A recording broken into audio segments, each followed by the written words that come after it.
Good afternoon, everyone. Welcome to Stumpy's Corner. Starting a new series here called Make Golf Fun Again. And I want to give a shout out to my buddy here at MakeGolfFunAgain.com who has really encouraged me to get out here and do this on YouTube, along with many family members who have given me great encouragement. Think I have a story to tell and some tips to give you, and maybe some insights on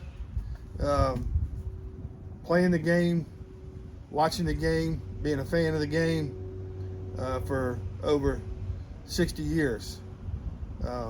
So I took them up on it and thought I would share with all of you out there my experiences and my journey throughout over 58 years or so of experience in the game of golf. I've been very fortunate to play with some of the best players in the world over the years. I was a club professional for over 35 years and been very fortunate to be surrounded or be around some of the top club professionals in the country and some of the top teaching professionals in the country. So I wanted to come on here and share my thoughts, hopefully give you something that you can take away and help you play better golf, and hopefully to make golf more fun for you. And I know this, I had a whole lot more fun when I played good than when I played bad. So everyone thought I had a unique experience in the game, and so I wanted to come on and share this with you and give back to you. And man, it all started when I was 12 years old. I ain't picking up a golf club, didn't really know what it was. I played the three major sports: baseball, football, baseball, in a small town in Southwest Virginia. And my parents, I can't say they never played. My mother took one golf clinic, and my dad played 9 holes with an old football buddy of his, and that was it. No formal instruction from my parents, and they never really could be a part of the game. They worked all the time. They raised kids, and but they were very supportive when my interest grew in it. Like I said, I started when I was 12 years old. My brother and I were taken to the golf course. One of our teammates in baseball were members at a club. We couldn't afford to be a member at that time, and took us to the golf course, and he got us some clubs when we got there, some lost and found, put something together in a little bag, some semblance of clubs. I think it was like 5 clubs that I had. I think I had a 3-wood, maybe a 6-iron, an 8-iron, a wedge, and a putter, something like that. But that was about it, and we went on our way. And so went out there, and my first 18-hole round, back then we walked and carried our bags, and couldn't ride a golf cart. Certainly Dad wouldn't let us ride a golf cart for sure, because he felt like we ought to walk and stay in shape for the other sports, which was a great idea. And but anyway, my first round was 158. I think I counted all the strokes. I'm not sure. I really didn't know what I was doing. So, but like I said, we weren't members of the club. We had to be invited, and so we didn't play very often. But when we did go to the club, the pro there was so kind, he would let us play, but we only could play a certain amount as a guest if you lived in the city. you had a limit on how many times you could go out and play. But the pro, I think, fudged a little bit on it for us, and he saw we behaved ourselves pretty good, and so we had a little more leniency, I think, than others, thanks to him. But it came up to me one day, and on the golf course, he was in a cart. He was also the greenskeeper at the time. Stopped, watched us hit some shots, and drove off, and called us back on the back nine, and drove up again, watched us hit a few shots on a few holes, and then he was waiting for me at the end of the round when I walked up the hill to the clubhouse. And how'd you play, son? I said, well, I think I shot 158. I think. He said, what do you mean you think? Well, I think I counted all the strokes. I had a lot of them, and but I think I counted all of them, so I shot 158. And he said, you know, you look like you got a lot of talent. You play sports? I said, yes, sir. And back then we said yes, sir, and yes, ma'am to adults. And I said, yes, sir, I do. I play baseball, basketball, and football. He said, you look like you're in good shape. Yes, sir. You have to be in good shape to play those games. They work us pretty hard. And so he said, well, you got some talent. I'll be glad to help you a little bit if, you know, when you get a chance, let me know. And maybe next time I see you out here, we can maybe give you a little tip or something to help you out. So time went on. We went back out another day to play. You know, we were busy doing all the other sports, so there wasn't much time to play golf since it took so much time. But we were invited again, and you know, I was probably, you know, 6 or 8 months after the first time I played. First, you know, went out there. So, you know, here comes pro. Where you been? I said, well, we you know, we know there's a restriction, and we play in other sports, and just hadn't had time. He says, okay, well, let's watch you hit a few. So he followed us a few holes, and I was back then, I was a big slicer of the ball. I played baseball, and I was a big slicer of the ball. I'm sure that a lot of you out there are big slicers. As a matter of fact, when I was teaching full time, or teaching when I was a PGA professional at a club, that's all I dealt with, slicers. So I know there's plenty of you out there, and y'all are still doing it. You hadn't changed it. So I was a big slicer of the ball, and that means, you know, the ball can start left, it can start straight, it can start to the right, but it curves to the right big time. And that was my old baseball swing that, you know, it was encouraging that, you know. And he says, well, we got to get that slice out of there, son. He says, you look like you got some power. He says, you a good hitter? I said, yes, sir. I'm a good hitter. I'm a switch hitter, actually. I bat left and I bat right-handed, but mainly right. But I am a good hitter. I have some power. Even as a little guy, I had a lot of power. But when I swung that golf club, and you know, it just didn't really go as far as I thought it should go, due to the fact that I had some power in baseball. You know, we used to hit. My dad bought an old defunct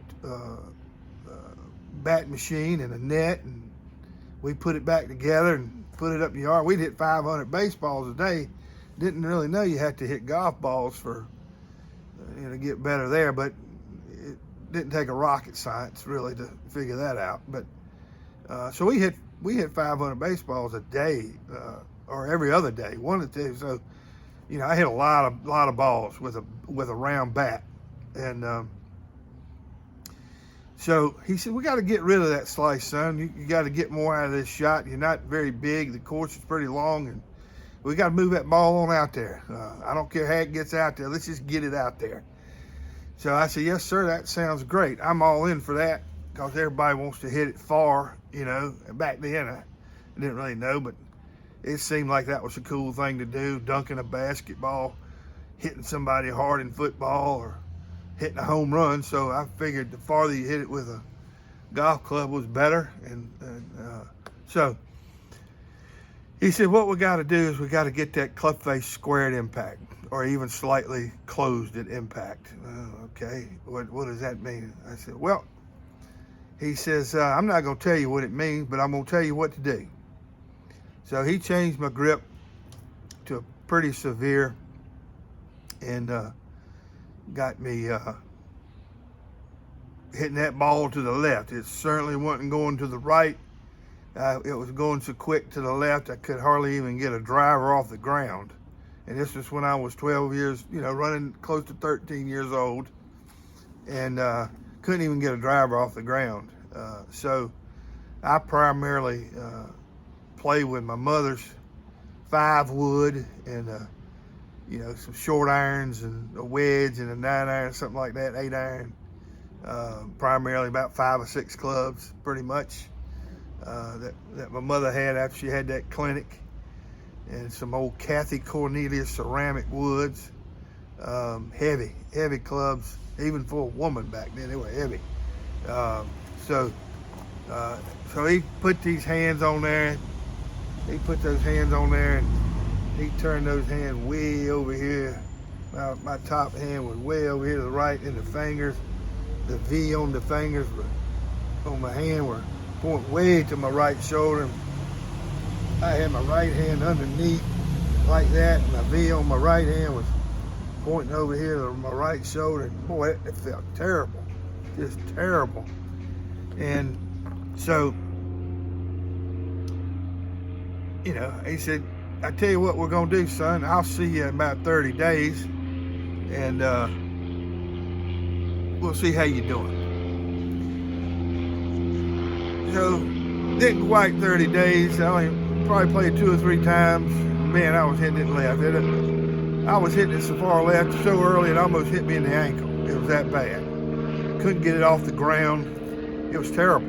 It was just terrible. And I was not having much fun.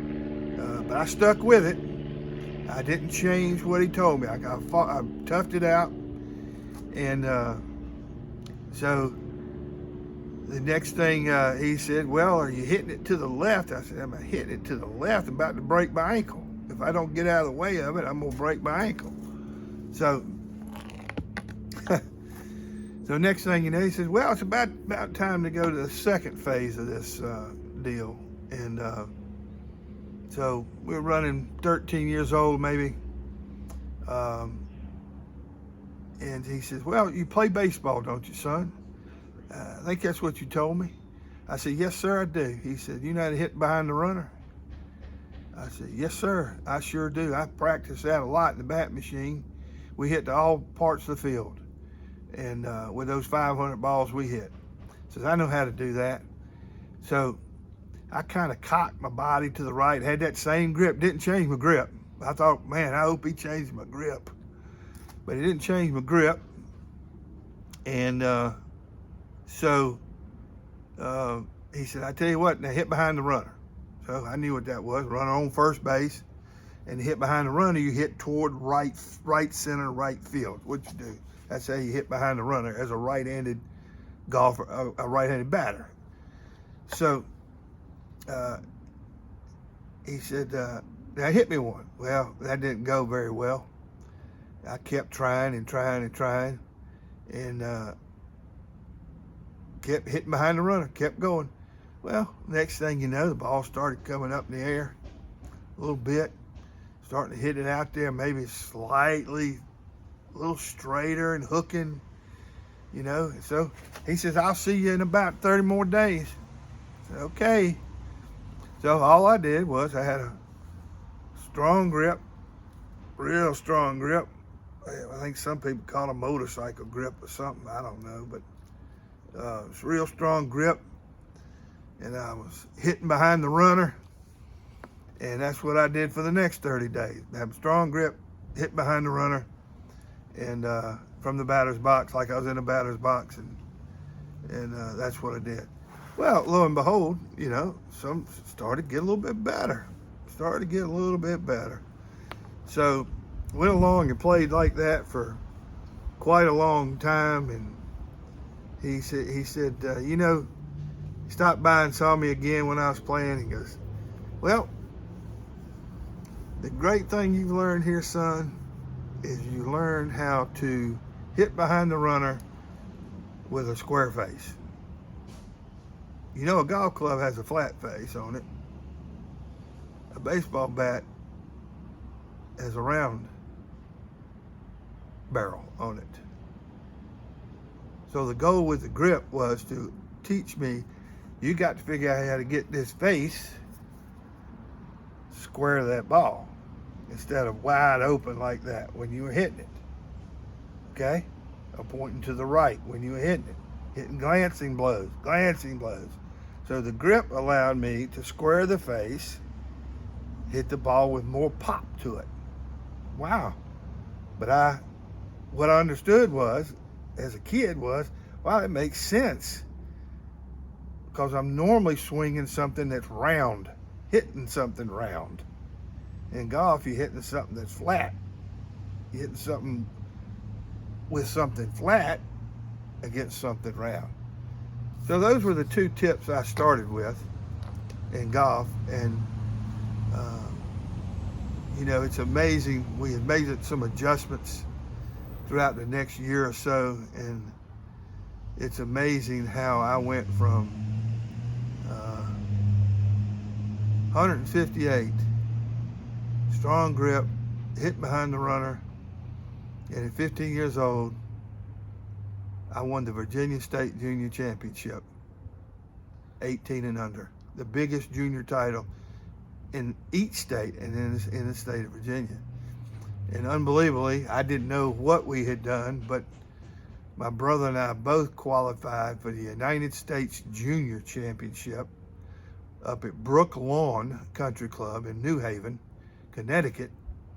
And lo and behold, I was runner-up to Chip Beck in the medal qualifying, runner-up, and I advanced to the match play, and I ended up getting beat in the quarterfinals of match play.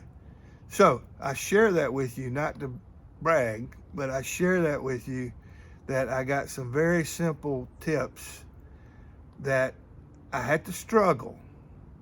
It was not easy. But he took me, he knew I was a decent enough athlete who was hitting weak slices. Took me to hooking the ball first, and he believed that you had to go through a hook in order to be a better player. You had to go through a hook, not necessarily a tour player, but most of them did go through a hook, the tour players. But you had to go through a hook in order to be a better player.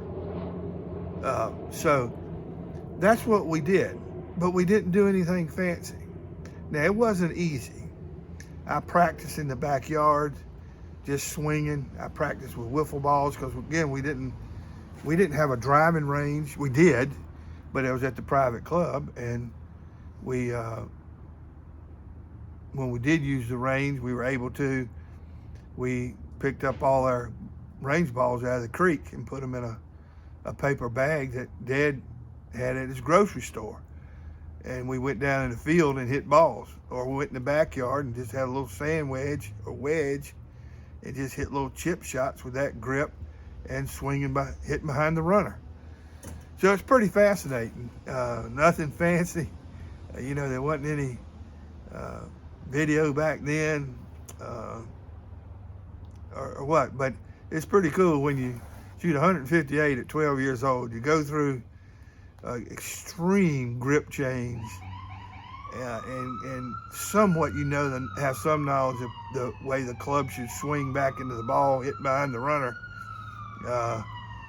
Won the state junior and was second low medalist in the national junior, yes junior, and made it to the quarterfinals from a small town with not being a member of a club and not having a driving range, and so it's pretty unique. So those are the kind of stories I'll tell you. I'll expound a little bit next time we're gonna focus on the slicers here. I know there's plenty of you out there who have sliced it all your life. If you'll go through just a little pain, I can get you out of the slice. It may take a little while, and I can get you out of the slice. And just a little thing to share here. I'm not trying to make you a tour player. I'm just trying to get you to hit more solid shots. And I think the more solid shots you hit, the better your scores will be. You'll enjoy the game, and it'll make golf fun again for you. So I hope you will join me. It's going to be very simple. It's free. And I just want to give back to those of you who are playing golf. And if I can help you in any way with your game, I look forward to giving you some tips. But I also want you to comment on my page, on my channel. Let me know what you may be doing as far as your ball flight is concerned. Too high, too low, right, left, whatever, topping it, popping it up, whatever. Whatever you're doing, watch your ball and let me know what that ball is doing. So I'll leave you with this as well. As an athlete, again, I did play some tour events, played several Korn Ferry Tour events, played the South African Tour, so I have some professional experience as far as competitive playing. But as an athlete, I was an athlete all my life, and one thing I understood that there were two parts of my body in the sports that I played felt something or had a feeling of something, and they were my hands and my feet. So just keep that in mind when you're playing golf. I think those two things are very important. And I can tell you this, if I'd have never made that grip change, as bad as it was, I'd have never been the caliber of golfer that I became. So it was quirky. It was not conventional. You don't see that grip out there much anymore, or anybody trying to teach a slicer with that grip. But I can tell you this, if I didn't change my grip back then, I'd have never had the success that I had playing the game. And I did have some success. So again, we're going to try to make you better. That's all we're going to do. If we can take your handicap from 15 to 8 or 10 to 7 or even 40 to 30, that's all we're interested in doing here, and making you, helping you enjoy the game again and make it fun. So the last thing I'll say before I'll let you know what our beverage of choice here is in the clubhouse at Stumpage Corner.